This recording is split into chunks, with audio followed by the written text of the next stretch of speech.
JEE rankers conclave में।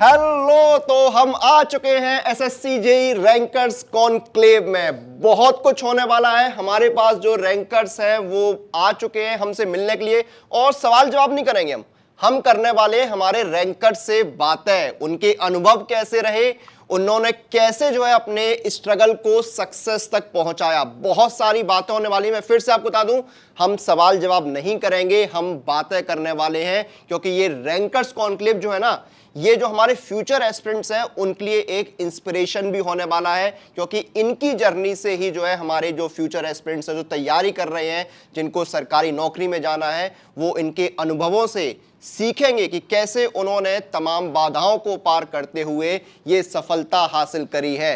तो सबसे पहले तो पूरी टेक्स्ट बुक की टीम जो है हमारे इन रैंकर्स का स्वागत करती है एसएससी जेई रैंकर्स कॉन्क्लेव में।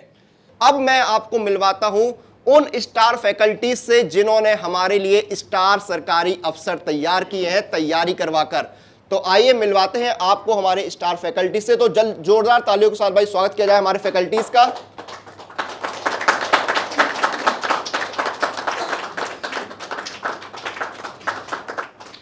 मोहित सर, शुभम सर,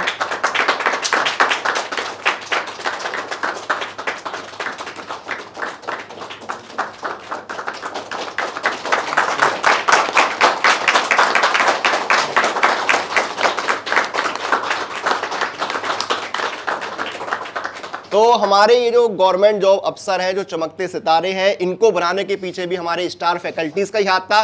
तो जल्दी से उनसे बात करते हैं। तो मोहित सर, शुरुआत आपसे करेंगे। तो हमारे जो हैं, जो एस्पिरेंट थे, वो अब अफसर बन के हमारे सामने आ चुके सरकारी नौकरी लेकर। तो मैं आप सभी से 2-2 मिनट में जानना चाहूंगा, अगर आप हमारे जो स्टूडेंट्स हैं जिन्होंने सिलेक्शन पाया, उनके लिए आप कुछ बोलना चाहें। सर, सबसे पहले तो ये बताओ यार, कैसा लग रहा है अभी? घर वाले खुश हैं? कितने लोग अभी जॉब में थे पहले से? कहाँ पर? यूपी आरवीएनएल एई में। तो अभी एसएससी जेई ज्वाइन करोगे? हाँ, एई अच्छा नहीं लग रहा? वो रिमोट एरिया में जॉब है, इस वजह से। ओके, सो बढ़िया है। और बस यही बोलूँगा यार, बहुत अच्छा लगता है, क्योंकि साल भर तो आप लोग को देख नहीं पाते। आप तो हमें देख लेते हो, हम तो देख नहीं पाते। ठीक है, हमें ये भी नहीं पता है कि ये बच्चा फर्स्ट रैंक ले आया, बट ये दिखता कैसा था। तो ये बड़ा अच्छा लगता है कि मतलब आज सब एक साथ ही हैं। चलो, तो सबसे पहले सबको कांग्रेट्स, और अभी तो बाकी बातें हमारी बची हुई हैं। तो भाई देखिए, मुझे तो ऐसा लगता है कि आप लोग ट्रॉफी की तरह दिख रहे हैं मुझे। कि क्या होता है कि पूरे साल ऐसा होता है कि पूरा साल निकल जाता है, कभी 12 बज जाता है, कभी कुछ हो जाता है, और घर वाले पूछते हैं कि करते क्या हो भाई तुम लोग, ऐसा ये कौन सी पढ़ाई कराते हो। तो मुझे लगता है कि जब स्टूडेंट्स सेलेक्ट हो जाते हैं तो they are like a trophy to us. And मैं अपनी तरफ से आप लोगों को भी थैंक यू बोलता हूँ, बिकॉज जब तक आप सेलेक्ट नहीं होगे तब तक ये क्लैपिंग जो शायद आपके लिए और हमारे लिए है यहाँ पर, वो शायद नहीं होती। So once again I would like to clap for you all. और कहते हैं कि जैसे अभी सेलेक्ट होने के बाद आप लोगों को एक बहुत चेंज नज़र आ रहा होगा कि क्या होता है कि आपकी खुद की एक वैल्यू आपको काफ़ी नज़र आएगी। तो I always say in the class कि अभी आप एक स्टूडेंट थे, अब आप जेई साहब हो गए हैं, तो एक डिफरेंस आएगा आपको। ठीक है, तो कंग्रेचुलेशंस। पहले तो आप सभी को बहुत सारी शुभकामनाएं, और आप इतने लोगों को पीछे करके यहाँ पर बैठे हैं, ये बहुत बड़ी उपलब्धि है। एक और चीज़ है कि आपका सेक्रीफाइस इस बात से भी दिखता है कि कल का दिन छोड़कर आप यहाँ बैठे हैं, तो इसका मतलब आपने बहुत मेहनत करी होगी। तो आप सभी को बहुत सारी शुभकामनाएं, और आप ज़िंदगी में ऐसे आगे बढ़ते रहिए। Thank you. तो first of all congratulation to all of you. कैसा लग रहा है? मोहित सर ने पूछ लिया, वो एग्ज़ाम के रिस्पेक्ट में था। यहाँ आके कैसा लग रहा है? चलो, तो चेहरे की स्माइल बता दी है कि बहुत अच्छा लग रहा है। So it's your day. ठीक है, आपने जो मेहनत की है उसके लिए एक छोटा सा दिन है आपके सेलिब्रेशन का। तो मैं तो बोलूँगा खुल के एंजॉय करो, मज़े करो, आगे भी लाइफ। मेरे को एक क्वेश्चन पूछना है कि इसमें से कितने लोग ऐसे हैं जिन्होंने अपने रिलेटिव्स को चोरी से मैसेज किया कि मुझे PWD मिला इस बार? चोरी से क्यों करना सर? नहीं मतलब कई बार सर होता है ना, बच्चे टॉन्ट से परेशान होते हैं ना बहुत, तो वो बेस्ट रिप्लाई ऐसे ही देते हैं मोहित सर। सर पीडब्ल्यूडी वाली बात तो यही है कि भाई सबसे पहले तो यही स्टेटस ही लगाओ कि पीडब्ल्यूडी मिला है। एसएससी का स्टेटस तो बाद में कि एसएससी में सिलेक्शन हुआ है, पीडब्ल्यूडी पहले आ जाता है क्योंकि वो भी दिखाना ज़रूरी है। दुनिया जानती नहीं जानती एसएससी को, दुनिया जाने नहीं जाने पीडब्ल्यूडी को जानते हैं, राइट। और कोई ऐसा स्टूडेंट जो कुछ कहना चाहता हो, कोई भी ऐसी चीज़ जो लगती है कि इम्पॉर्टेंट है, क्योंकि देखिए ऐसा है जो हमारा मेन मोटिव है, आप सभी को पता है पढ़ आप लोग रहे हो, कोई 1 साल से पढ़ रहा है, कोई 2 साल से पढ़ रहा है, कोई 3 साल से पढ़ रहा है। एक और स्टूडेंट है शायद अभी यहाँ पर अवेलेबल नहीं होंगे, उनका ये 9वां साल था ग्रेजुएशन के बाद जब एसएससी क्लियर हुआ है, राइट। जॉब में भी थे लेकिन 9वां साल हुआ है, ऑनलाइन इंटरव्यू भी दिया उन्होंने। पॉइंट ये आता है कि जो बच्चा अभी तैयारी कर रहा है उसको तो हम बता ही रहे हैं, सब कुछ कर ही रहा है, लेकिन अगेन पॉइंट इतने आ जाता है, नंबर ऑफ वैकेंसी उतनी ही है जितने बच्चे पेपर दे रहे हैं वो काफ़ी ज़्यादा है। तो क्या गलती वो कर रहे हैं, कभी कभी वो पता ही नहीं कर पाते उनसे एग्जैक्टली गलतियाँ हो क्या रही हैं। लेकिन जब आप लोग देते हो, जब आप लोग कुछ बोलते हो तो वो फिर कनेक्ट कर पाते हैं, यार ये तो वही तो था क्लास में जो आता था साथ में, वहाँ की डिफरेंस अलग हो जाते हैं। तो यही सारी चीज़ें हैं जिनको अपन लोगों को अच्छे से डिस्कस करना है आज। तो कोई भी कुछ बोलना चाहता हो अपने लेवल पे। मैंने केवल डिप्लोमा किया है और 2023 के पहले मैंने सोचा नहीं था कि मैं 2023 के पहले मैंने सोचा नहीं था कि मैं भी एसएससी क्रैक कर सकता हूँ। 2023 में जब सीबीटी हुआ, मेन सीबीटी हुआ, तब मैंने एसएससी के बारे में सोचा कि हाँ अब ये मेरे लिए शायद हो गया है।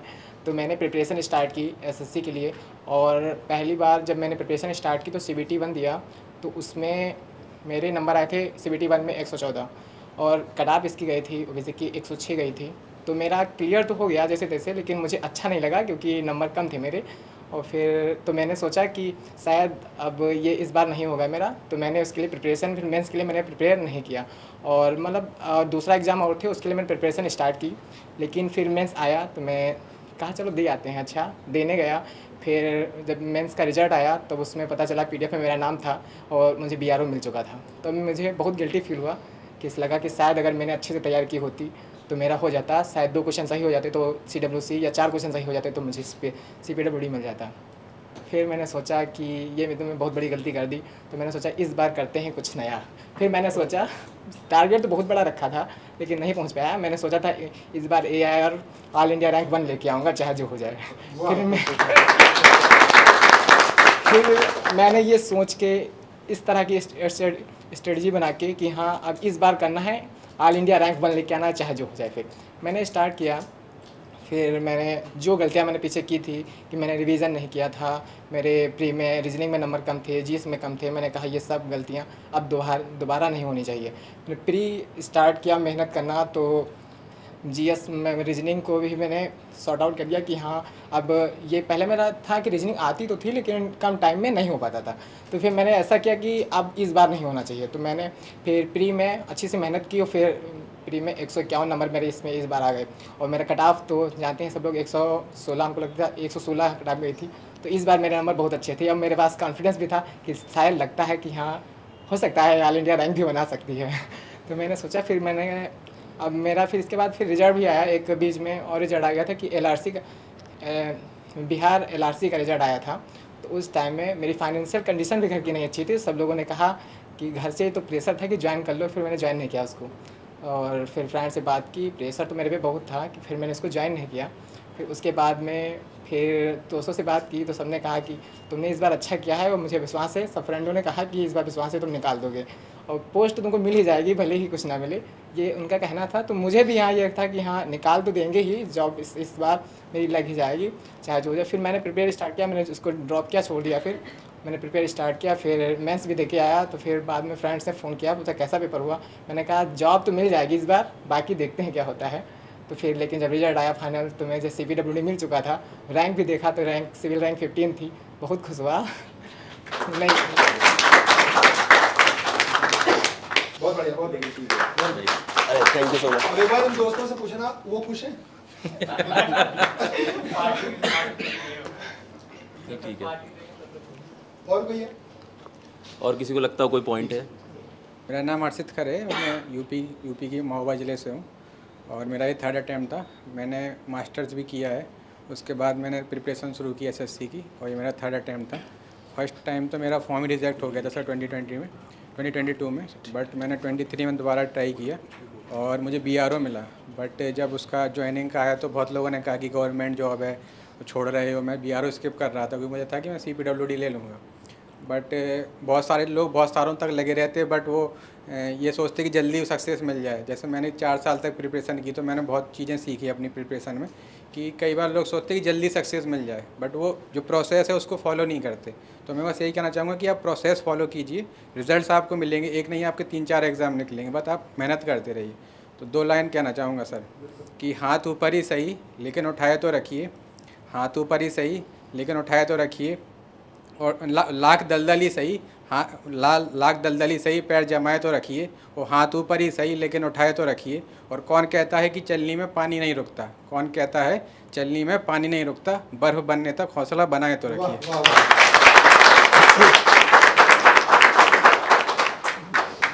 सर मेरा नाम है संकेत पॉल और मेरा सिविल में रैंक 1 है।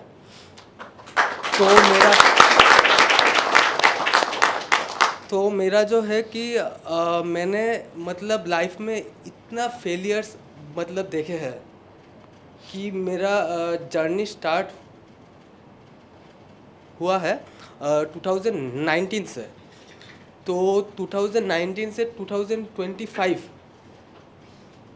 उसके बीच में I have rejected from BRO twice due to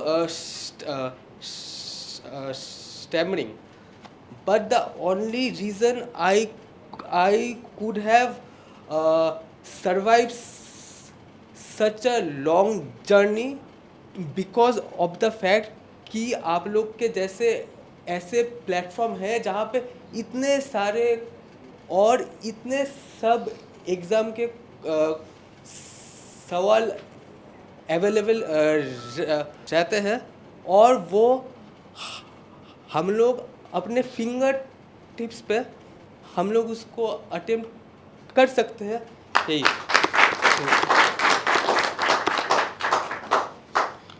जैसे आपने बोला कि आपको स्टैमरिंग की वजह से बीआरओ से बाहर किया गया और आपने उसको अपनी स्ट्रेंथ बनाई। आपने देखा होगा शाहरुख खान को भी इसी चीज़ की प्रॉब्लम हुई, उनको पहले रिजेक्ट किया गया इसी वजह से और आज वो एक आइकन है। तो मैं आपके लिए एक चीज़ बोल रहा हूँ, आप सभी के लिए एक चीज़ बोल रहा हूँ, लेकिन ताली ज़रूर बजाना, ताली की आवाज़ बाहर तक जानी चाहिए, ठीक है ना? बजाओगे ना?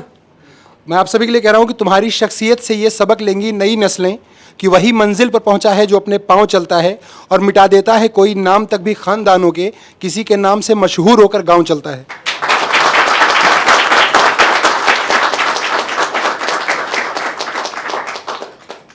लेकिन आपने मतलब बहुत अच्छे एफर्ट्स डाले हैं और सिविल में खासकर मैं कहूँगा कि AIR 1 लाना आसान नहीं है, बहुत टफ टास्क है।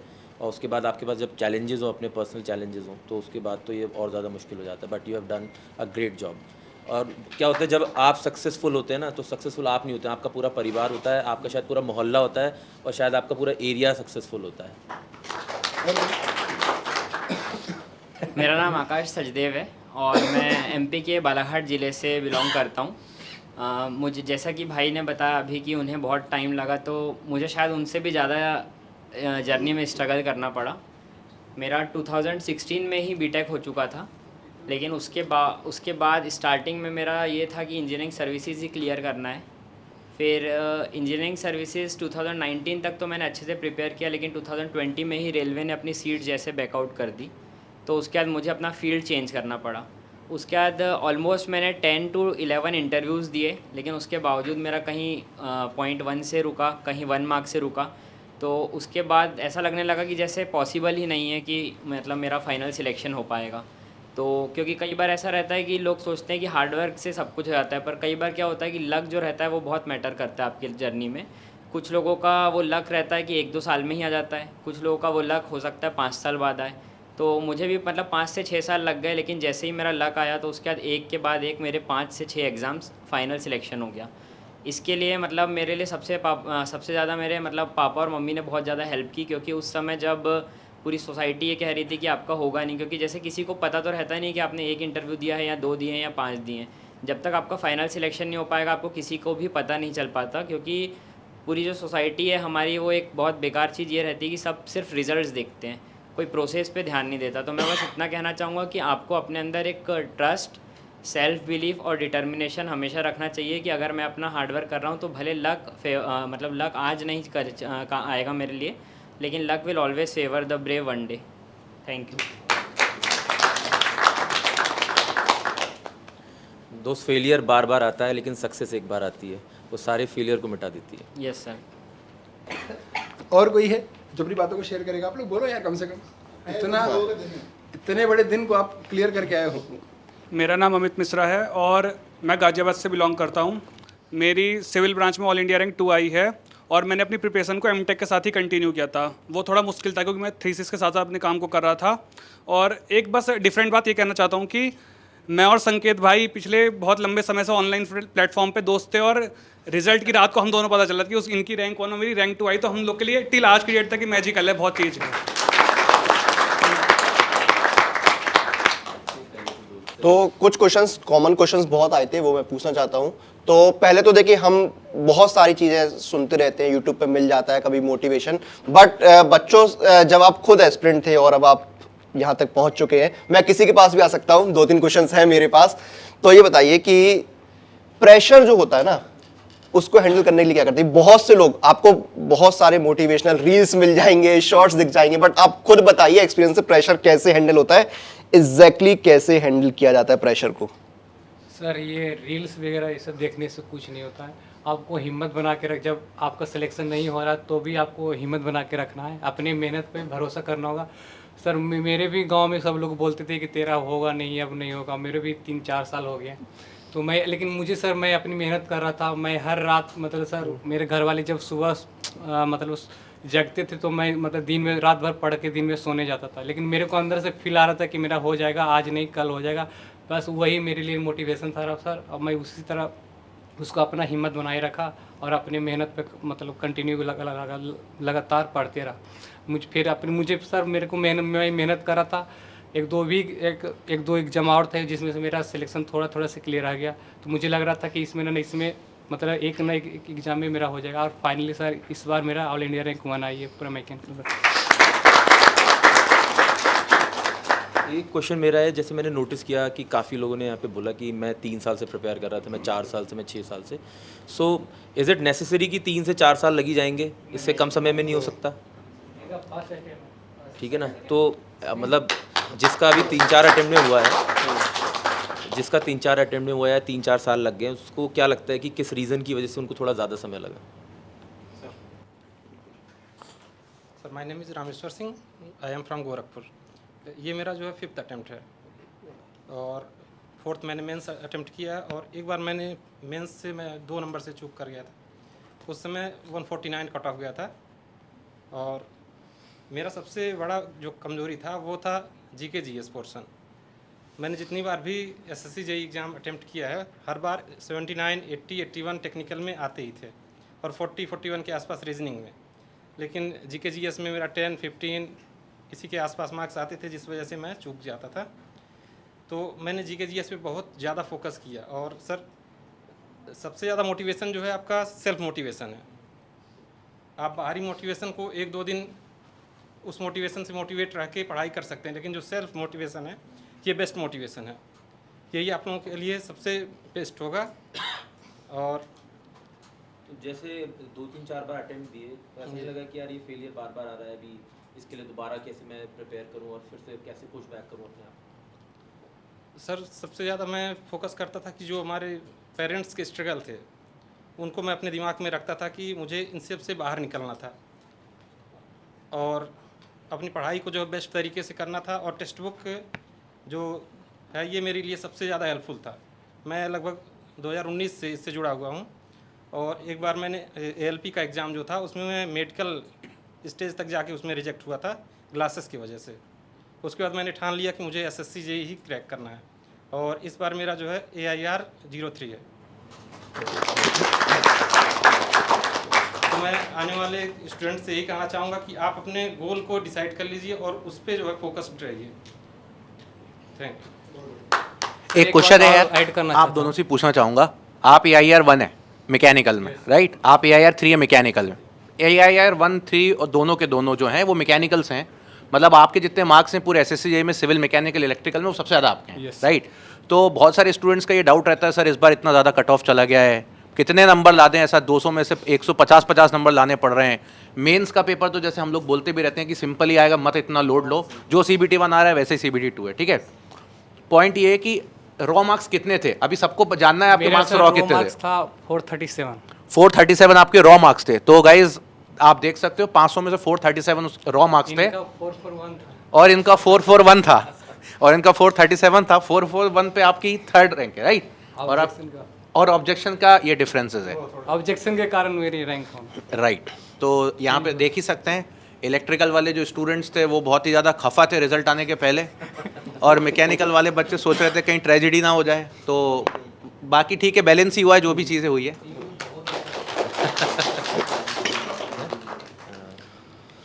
तो एक दो क्वेश्चन अभी भी बाकी हैं जो मैं पूछना चाहूँगा। तो टाइम मैनेजमेंट को लेके एक डाउट हमेशा स्टूडेंट्स का रहता है कि टाइम कैसे मैनेज किया जाए। ये करते हैं तो वो छूट जाता है, और फिर एग्ज़ाम के बाद भी यही इशू रहता है कि अगर थोड़ा सा टाइम और मिलता तो बेटर परफॉर्म कर सकते थे। तो आपका एक्सपीरियंस जो है उसके हिसाब से आप बताइए कि आप कैसे टाइम मैनेज करते थे।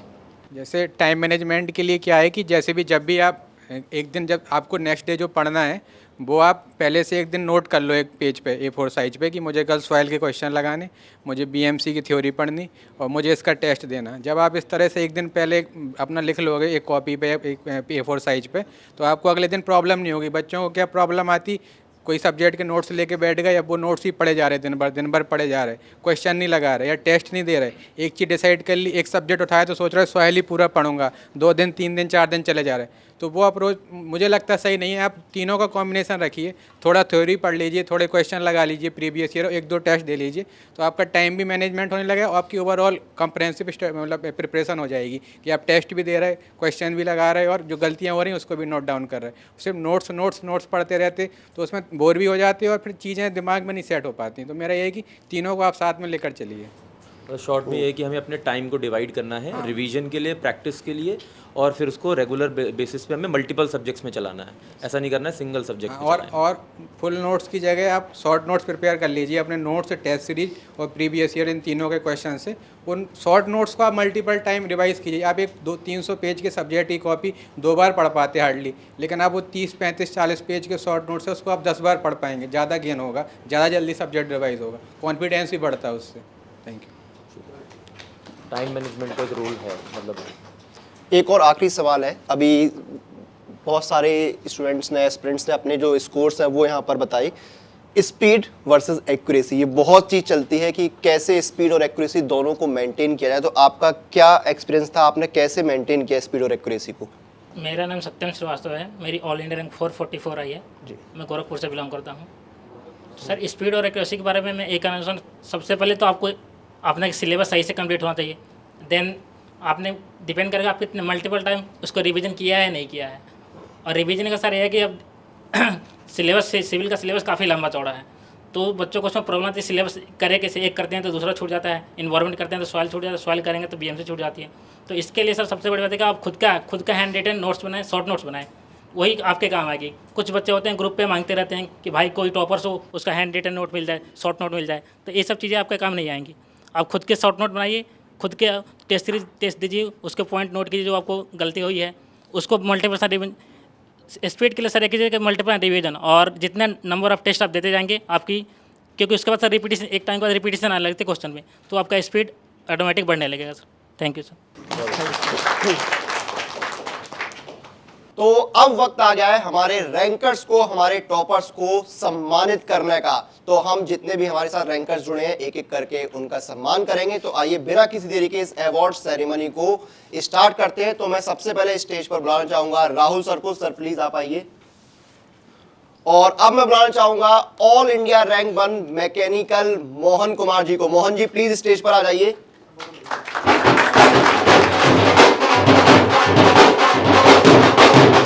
और अब मैं बुलाना चाहूंगा all India rank 3 Rameshwar Singh ji को। रामेश्वर जी प्लीज आप एक बार स्टेज पर आइए।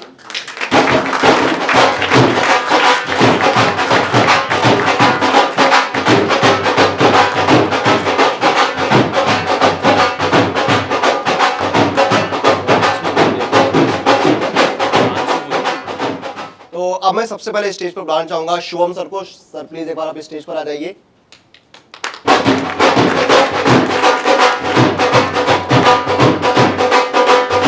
तो स्टेज पर मैं बुलाना चाहूंगा Vipin Maurya, all India rank 15 civil. तो प्लीज एक बार आप स्टेज पर आइए।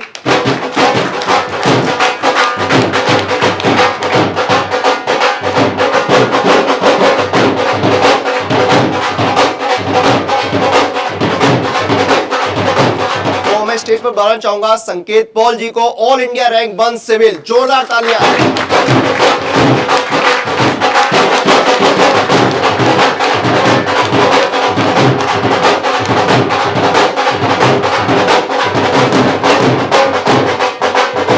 तो सबसे पहले मैं वैभव सर से रिक्वेस्ट करूंगा, प्लीज आप एक बार स्टेज पर आइए सर।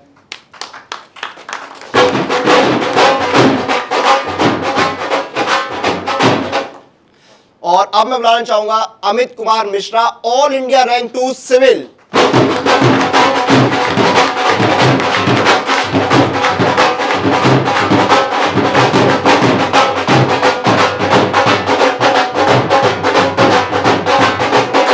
तो मैं स्टेज पर बुलाना चाहूंगा मोहित सर को। सर प्लीज एक बार स्टेज पर आइए।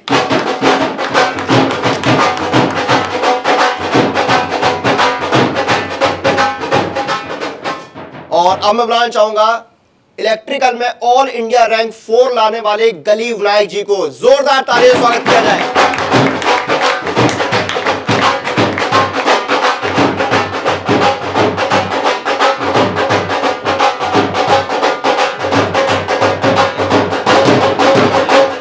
तो अब स्टेज पर जोरदार तालियों से स्वागत करते हैं इलेक्ट्रिकल में ऑल इंडिया रैंक 571 लाने वाले अभिलाष भैरव जी का। जोरदार तालियां।